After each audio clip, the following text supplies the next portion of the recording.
Mumbai இந்தியன்ஸை சீண்டிய CSK CEO captain மாற்றத்தில் இப்படி ஒரு பின்னணியா? எம்ஐ ரசிகர்களுக்கு அதிர்ச்சி. 2024ஆம் ஆண்டிற்கான ஐபிஎல் இறுதிப் போட்டி நாளை சென்னை மைதானத்தில் நடைபெறவுள்ளது. இந்த போட்டியில் கொல்கத்தா அணி மற்றும் ஹைதராபாத் அணிகள் மோதவுள்ளன. ஐபிஎல் என்றாலே சிஎஸ்கே மற்றும் மும்பை இந்தியன்ஸ் போட்டிதான் ரசிகர்கள் உற்சாகமாக கண்டுகளிப்பார்கள். இரு அணிகளும் பங்காளிகள் என்றுதான் ஐபிஎல் தோன்றியதிலிருந்து கொண்டாடி வருகின்றனர். இந்த நிலையில் இரு அணிகளும் பிளே ஆஃப் சுற்றுக்கு தகுதி பெறுவதற்கு கடும் சிக்கலை கடந்து தோல்வியை பெற்றது. நடப்பு ஆண்டு ஐபிஎல் போட்டியில் மும்பை இந்தியன்ஸ் அணியும் சென்னை அணியும் தலா 5 கோப்பைகளை சரிசமமாக வைத்துள்ளனர். இந்த சீசனில் யார் கோப்பையை வெற்றி பெற்று மேலே செல்வார்கள் என்ற எதிர்பார்ப்பு இருந்த நிலையில் ரசிகர்களுக்கு வருத்தத்தை ஆரம்பத்தில் கொடுத்தது மும்பை இந்தியன்ஸ். சென்னை அணி பிளே ஆஃப் சுற்றுக்கு முன்னேற முடியாமல் தோல்வியை சந்தித்தது. இதற்கு காரணம் கேப்டன்சி என ரசிகர்கள் கருத்துக்களை தெரிவித்து வந்தனர்.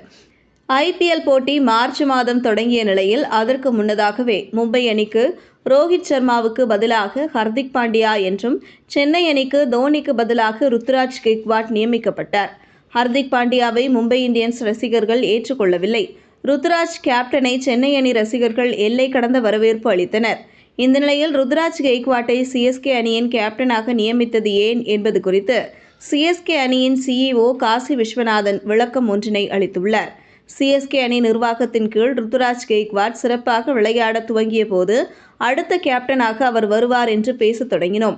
அதோடு தோனி மற்றும் பிளமிங் ஆகியோர் அவரிடம் ஏராளமான ஆலோசனை நடத்தி அவரை முறைப்படி இந்த உயரத்திற்கு கொண்டு வந்துள்ளனர். நிச்சயம் இந்த ஆண்டு அவர் அணியை சிறப்பாக வழிநடத்தியுள்ளார். அதோடு தோனி தான் அவரை கேப்டனாகவும் தேர்வு செய்துள்ளார். அதனாலேயே ரசிகர்கள் அவரை எளிதாக அடுத்த கேப்டனாக ஏற்றுக்கொண்டனர் என காசி விஸ்வநாதன் கூறி கேப்டன் மாற்றம் குறித்து தெளிவை ரசிகர்களுக்கு விளக்கியுள்ளார். இதேபோல் ஏன் மும்பை அணி உரிமையாளர்கள் கூறவில்லை என்பது ரசிகர்களுக்கு மேலும் கோபத்தை ஏற்படுத்தியுள்ளது.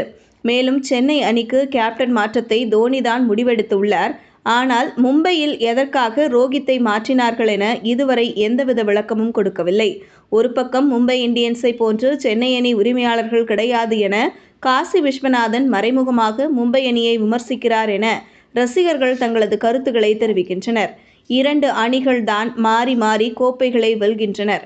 இதனால் இந்த முறை கோப்பையை வெல்லாத ஆர்சிபி பிளே ஆஃப் சென்று கோப்பையை பிடிக்கும் என்றால் அதுவும் இந்த முறை நடக்காமல் 17 வருடமாக ரசிகர்களுக்கு ஏமாற்றத்தை கொடுத்துள்ளது ஆர்சிபி அணி. நடக்க இருக்கும் இறுதிப் போட்டியில் யார் கோப்பையை வெல்வார் என்று உங்களது கருத்துக்களை கமெண்டில் பதிவிடுங்கள்.